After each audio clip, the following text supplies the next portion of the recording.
Baiklah, jadi pada kesempatan kali ini kami dari kelompok 5 akan mempresentasikan materi kuliah yang keempat pada mata kuliah AI atau kecerdasan buatan. Pertama-tama di sini kami memperkenalkan diri. Yang pertama yaitu saya sendiri, nama saya Nima Destri Ariantini, NIM 22024-123, dan juga rekan saya Angelika Rutupalit, NIM 22024-163.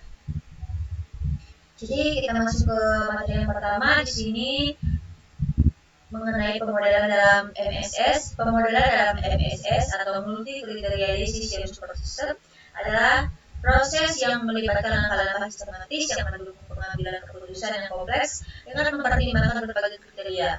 Langkah pertama adalah mengidentifikasi tujuan dari keputusan yang ingin dicapai, seperti optimalisasi kerja atau pemilihan alternatif terbaik. Selain itu, kriteria yang relevan untuk keputusan ditentukan, baik yang bersifat kuantitatif maupun kualitatif, serta kriteria diberikan bobot sesuai dengan tingkat kepentingannya, menggunakan metode seperti analistik hierarki proses atau AHP atau direct rating.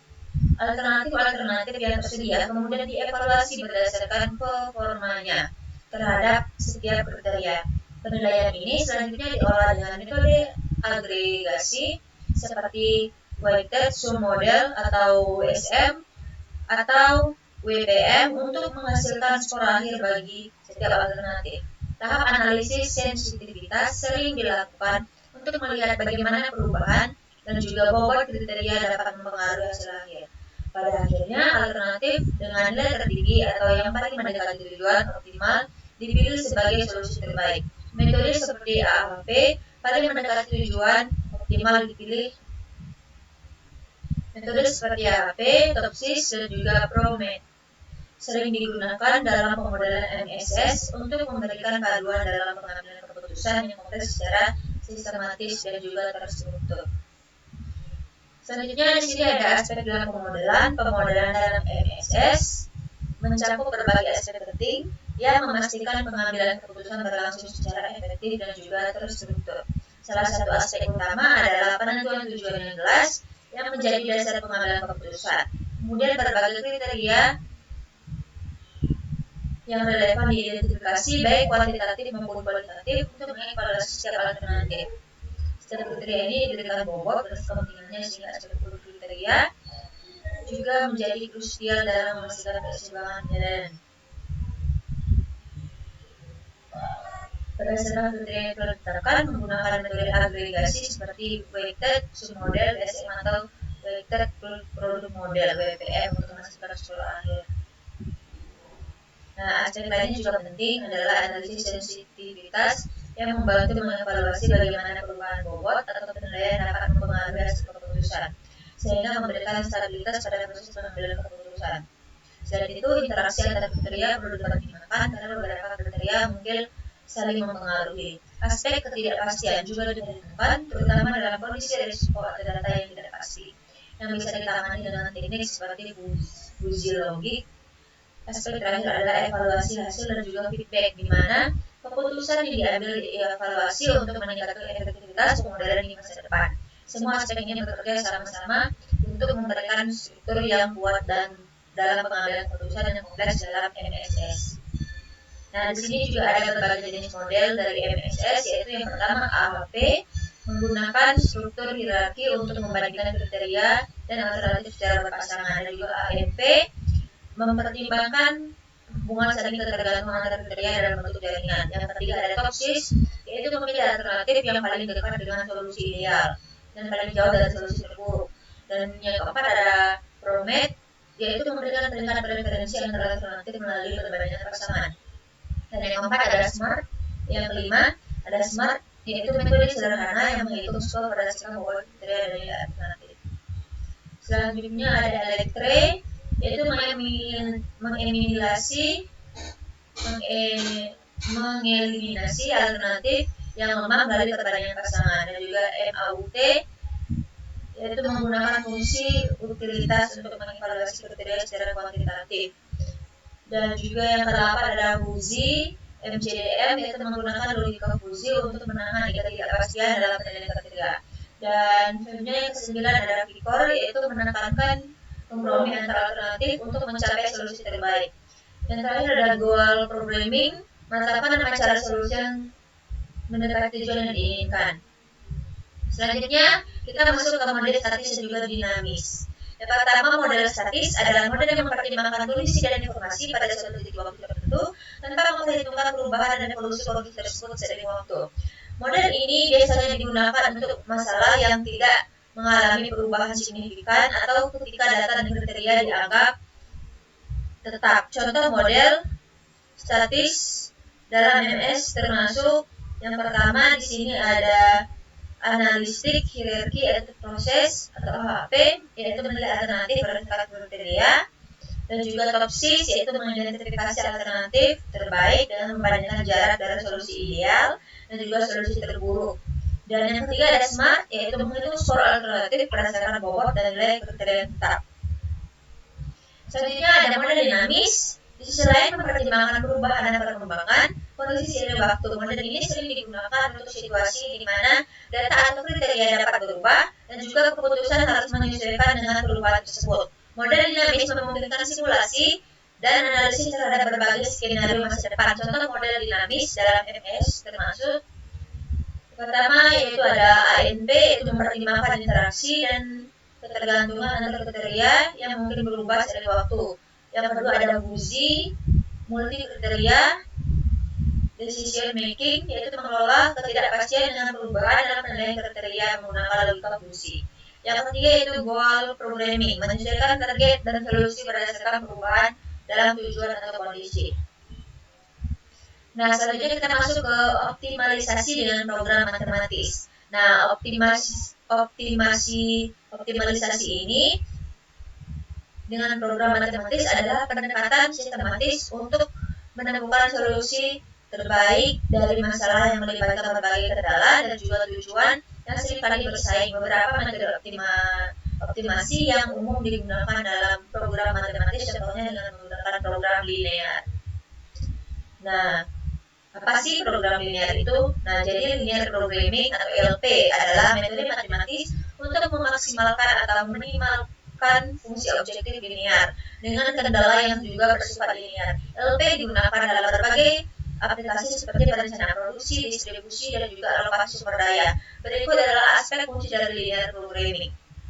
Nah, yang pertama fungsi objektif. Di sini fungsi objektif adalah fungsi linear yang ingin dimaksimalkan atau diminimalkan. Contoh fungsi objektif adalah keuntungan total yang ingin dimaksimalkan atau biaya total yang ingin diminimalkan.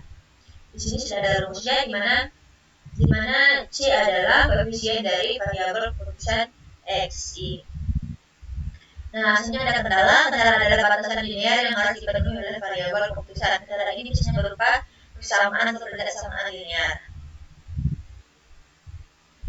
Selanjutnya ada variabel keputusan. Variabel keputusan adalah variabel yang akan dioptimalkan dalam model LP. Biasanya variabel ini harus memenuhi batasan non atau non negatif, di mana XI lebih dari sama dengan 0. Artinya bilangan tersebut lebih dari 0 atau juga sama dengan 0. Yang terakhir ada metode penyelesaian. Terdapat beberapa poin di sini, yaitu yang pertama metode simplex, yaitu algoritma interaktif yang digunakan untuk menemukan solusi optimal dengan bergerak dari satu titik sudut atau vertex solusi ke titik sudut lainnya dalam ruang solusi. Yang kedua adalah metode grafis, digunakan untuk masalah LP dengan dua variabel, memungkinkan visualisasi solusi optimal dengan menggambar garis kendala dan juga menentukan area variabel. Nah, selanjutnya kita masuk ke simulasi MSS. Simulasi ini dalam MS multi kriteria decision super system adalah metode untuk memodelkan sistem atau proses dengan mempertimbangkan berbagai variabel dan kriteria untuk mengevaluasi hasil dari berbagai skenario. Nah, baik, sekian dari saya. Selanjutnya akan dilanjutkan oleh rekan saya. Terima kasih. Baik, kesempatan kali ini saya akan menjelaskan keuntungan dari simulasi, yaitu pengelolaan ketidakpastian, yaitu menganalisis risiko dan ketidakpastian dengan mengeksplorasi berbagai senario. Analisis senario mengevaluasi dampak dari berbagai strategi dan keputusan.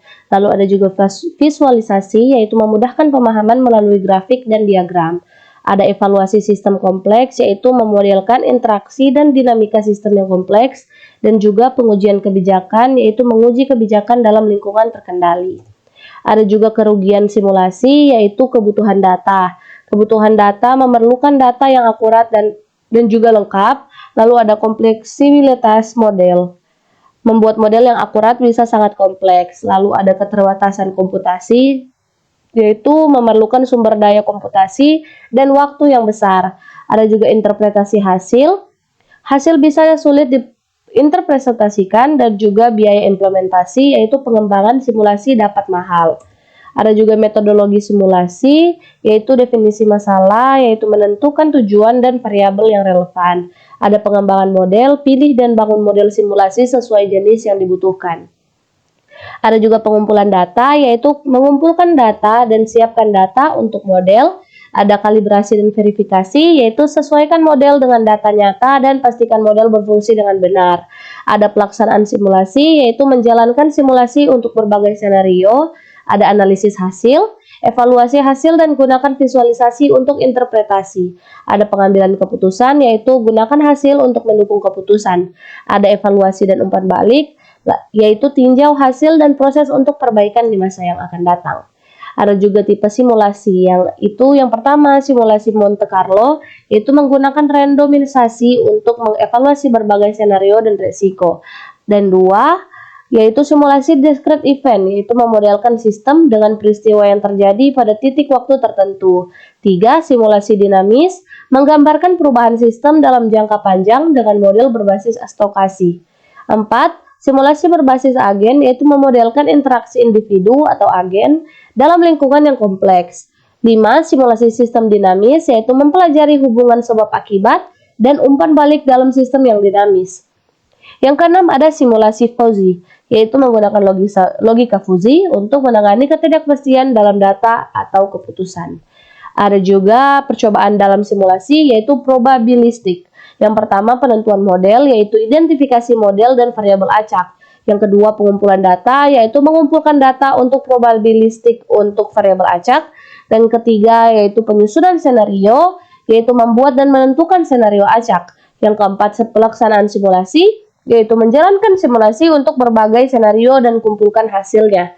Yang kelima adalah analisis hasil, yaitu mengevaluasi statistik dan analisis sensitivitas. Yang keenam ada interpretasi, yaitu menggunakan hasil untuk membuat keputusan berbasis data. Selanjutnya yaitu pemrograman heuristik. Pemrograman heuristik adalah pendekatan yang digunakan untuk menemukan solusi yang baik untuk masalah kompleks dalam waktu yang wajar, walaupun meskipun tidak selalu optimal. Yaitu pendekatan ini berfokus pada penggunaan aturan praktis, pengalaman atau metode trial and error untuk mencari solusi yang memadai. Salah satu metode umum dalam pemrograman heuristik termasuk algoritma genetika yang meniru proses evaluasi biologis untuk menemukan solusi. Simulated annealing yang menggunakan prinsip penurunan suhu untuk mengeksplorasi solusi dan menghindari solusi lokal, serta tabu search yang menghindari solusi yang sudah dieksplorasi dengan menggunakan daftar tabu. Ada juga kelebihan dari pemrograman heuristik adalah kemampuannya untuk memberikan solusi dalam waktu singkat dan fleksibilitas dalam penerapannya pada berbagai jenis masalah. Namun, kelemahannya adalah tidak selalu menjamin solusi terbaik dan hasilnya bisa sangat bergantung pada parameter dan aturan yang digunakan. Pendekatan ini sangat berguna ketika solusi optimal sulit dicapai dan solusi yang baik lebih diutamakan.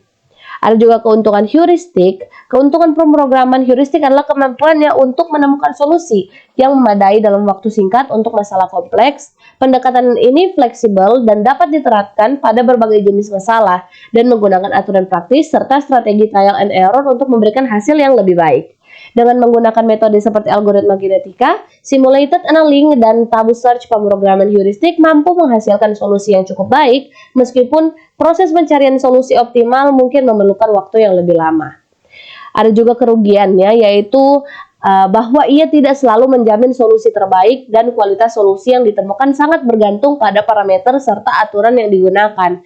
Solusi yang diperoleh mungkin tidak optimal dan pendekatan ini bisa terbatas dalam hal akurasi.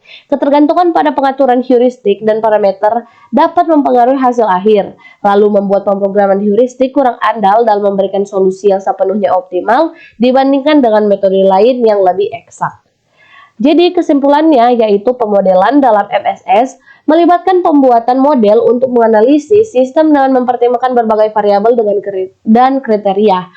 Ada juga aspek-aspek penting termasuk struktur model, variabel, dan teknik permodelan seperti model statis dan juga dinamis. Ada tipe simulasi, yaitu terdapat beberapa tipe simulasi. Ada termasuk simulasi Monte Carlo, simulasi discrete event, simulasi dinamis, simulasi berbasis agen, simulasi sistem dinamis, dan simulasi fusi. Masing-masing dari tipe simulasi ini memiliki kelebihan dan kekurangan tergantung pada aplikasi dan jenis sistem yang dimodelkan. Ada juga percobaan dalam simulasi probabilistik melibatkan penentuan model, pengumpulan data probabilistik, penyusunan senario, pelaksanaan simulasi, analisis hasil, dan interpretasi untuk memahami ketidakpastian dan membuat keputusan berbasis data. Pemrograman heuristik adalah menemukan solusi yang baik dengan menggunakan aturan praktis dan strategi trial and error. Keuntungannya termasuk kecepatan dan fleksibilitas, seperti kerugiannya adalah tidak selalu menjamin solusi optimal dan hasil tergantung pada parameter serta aturan yang digunakan.